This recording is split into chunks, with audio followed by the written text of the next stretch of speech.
Sentimiento de mercado, el análisis técnico y las claves de la evolución del precio en el mercado Forex. Holly came from Miami, FLA. Hitchhiked away across USA. Plucked her eyebrows on the way. Y llega el momento de analizar todo lo que está ocurriendo en el mundo de las divisas, y para ello tenemos ya a Gonzalo Cañete de Soto, de Brújula de Mercados. Gonzalo, buenas tardes. Hola, buenas tardes, ¿qué tal estáis? Muy bien, tenemos que comenzar hablando de uno de los temas favoritos tuyos, que son la desdolarización mundial, ¿no? Hoy hablamos de un informe al comienzo del programa que ha comentado Miriam de Investec sobre la desdolarización mundial, y otro de Morgan Stanley que habla de que el bloque del renminbi es el segundo bloque de divisas más grande del mundo y representa ya el 28% del Producto Interior Bruto Mundial, solo 8 puntos por detrás del bloque dólar.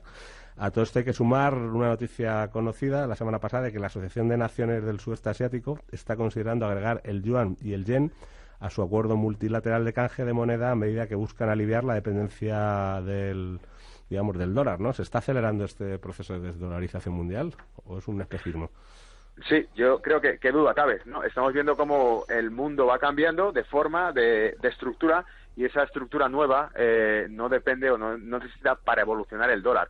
Hemos vivido en un mundo dolarizado en el que el dólar era el principal eje central de las relaciones económicas globales, y vemos cómo ahora cada vez más hay un bloque emergente con un peso brutal en la economía mundial, que es el bloque asiático, que evidentemente no depende de ello. La segunda mayor economía del mundo es China, y por lo tanto la segunda mayor divisa del mundo deberá ser por naturaleza el propio yuan, solo que vivimos años enteros de desregulación en China para poder llegar a ese punto. Fijaos que aquí lo hemos comentado en este programa más de una ocasión, que el CFR, el Council for Foreign Relations de Estados Unidos, un organismo con un peso de decisión brutal a nivel mundial, que deciden sobre guerras, conflictos, sobre más o menos la agenda y la política exterior de Estados Unidos, ¿no?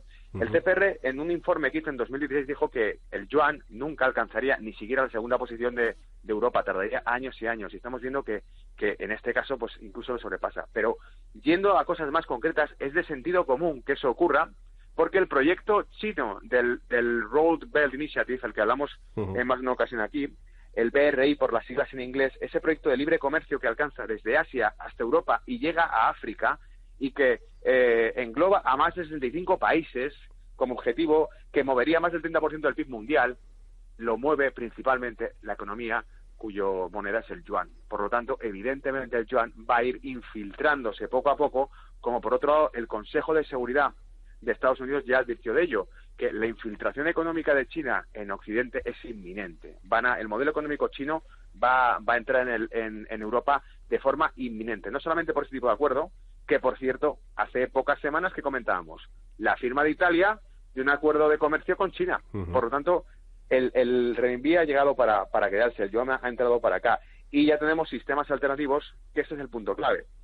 La desdolarización no se está produciendo a pesar de las acciones de Estados Unidos, se está produciendo por las acciones llevadas a cabo por Estados Unidos. Por eso creo que uno de los principales precursores de la desdolarización son los Estados Unidos de América. Las sanciones económicas que establece Estados Unidos son las que invitan a que Irán, a que China, a que Rusia tomen sistemas alternativos al enrutado de operaciones bancarias de SWIFT, que son el CIPS para China o el SPFS que ha trazado el Banco Central de Rusia. Sistemas de enrutaje de operaciones bancarias independientes del SWIFT, que era el sistema norteamericano. Eso solamente ocurre porque Estados Unidos lo pone como sanción. Por lo tanto, me parece que sería muy ingenuo pensar que todas las sanciones que lleva a cabo los Estados Unidos los últimos años contra el petróleo, contra medidas energéticas y contra los bancos extranjeros no estén hechas para desmembrar y desmantelar el petrodólar.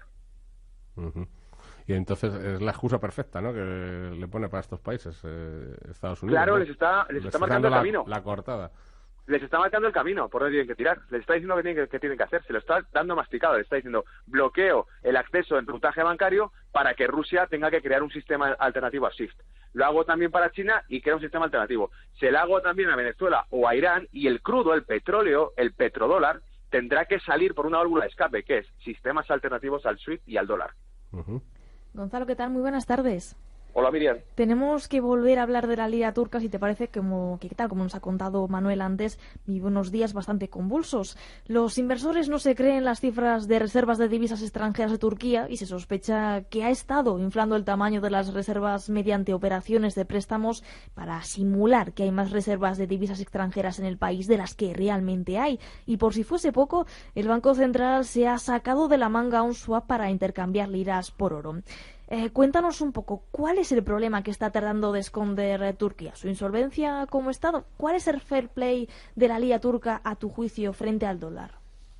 Bueno, yo creo que principalmente el problema de Turquía tiene de origen la crisis de los emergentes que vimos que se empezó a manifestar en 2018, a mediados de 2018, por haber emitido deuda en dólares, mientras que, suponiendo que el dólar iba a seguir debilitándose como había ocurrido en 2017, que pese a las subidas de tipos de Estados Unidos, de la Reserva Federal, el dólar se debilitaba y caía en bolsa. Entonces ellos emitieron deuda en dólares y pensaban que podría ser pagable con poco esfuerzo porque el dólar seguiría siendo más barato cada día, sobre todo con una guerra comercial en el horizonte. Lo que no se imaginaba es una guerra comercial con un dólar caro. El dólar ha subido, la deuda turca se volvió impagable porque subía mucho más rápido que la lira el propio dólar y entonces cada vez debía más deuda.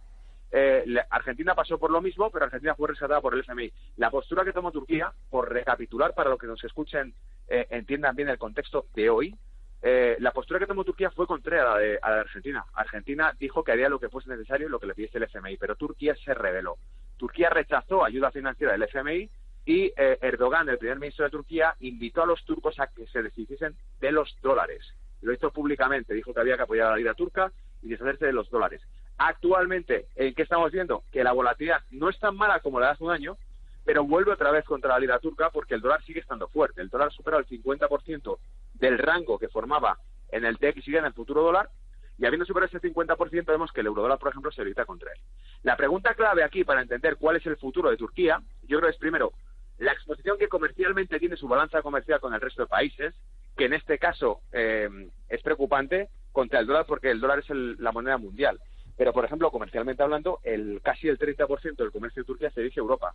Por lo tanto, hay que vigilar mucho su relación con un euro que afortunadamente para ellos está cada vez más débil en relación contra el dólar.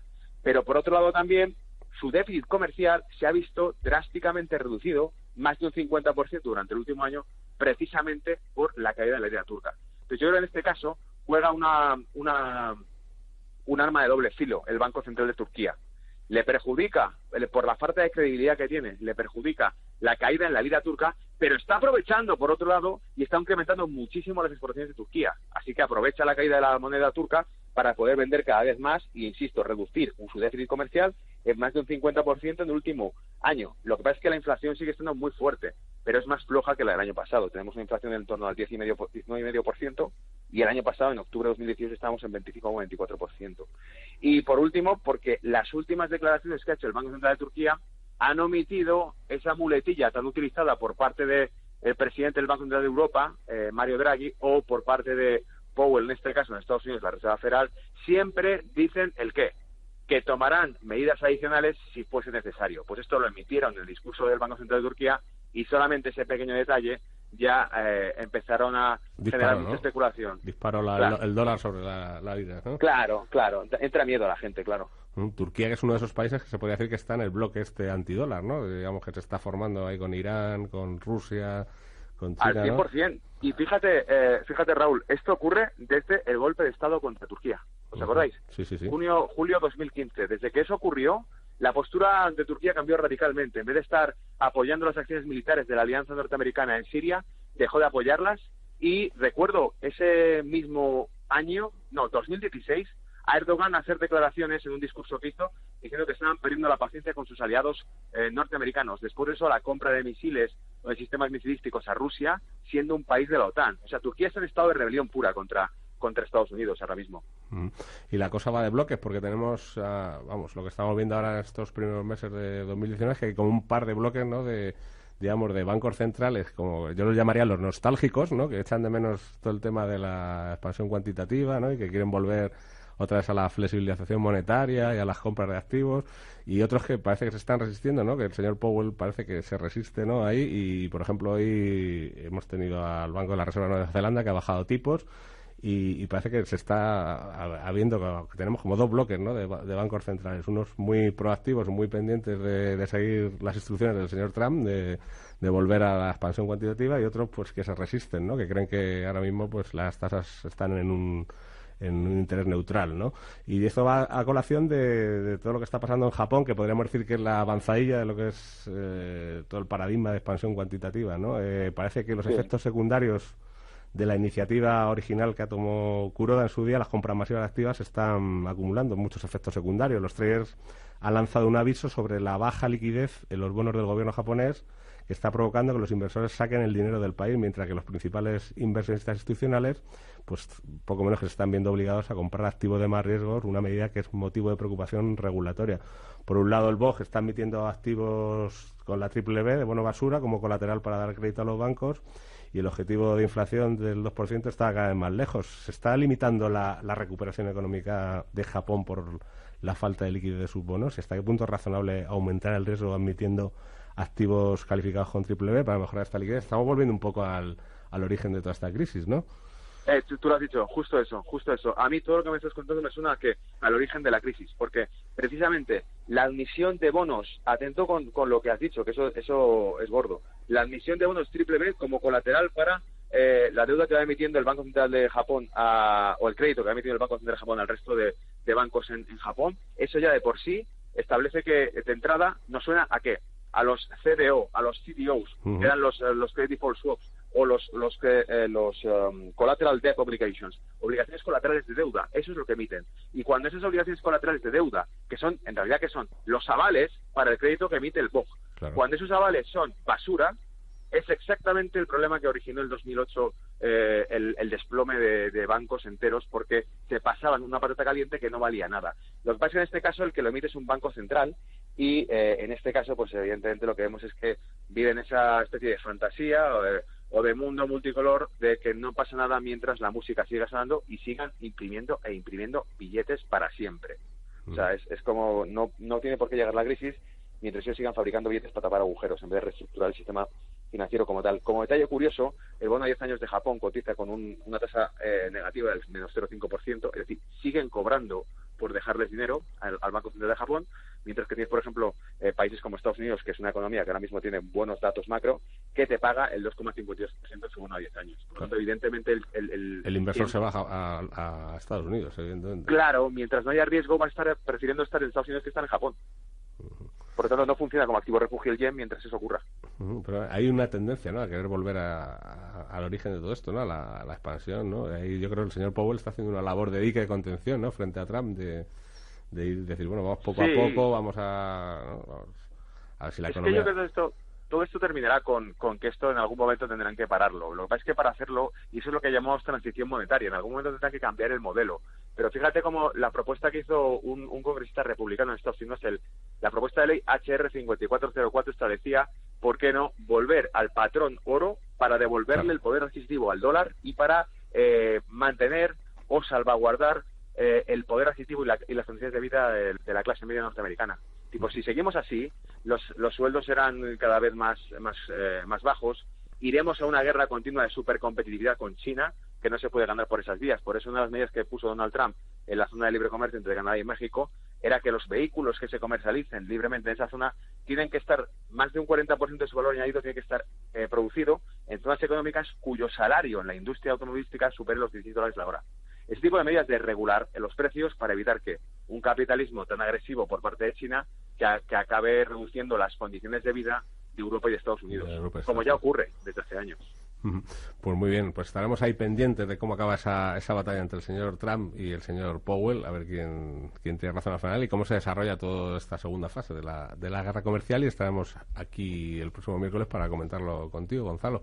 Muchas gracias por habernos acompañado un miércoles más y te esperamos aquí. Gracias a vosotros. Gracias. Gracias a vosotros por contar conmigo. Un abrazo. Chao.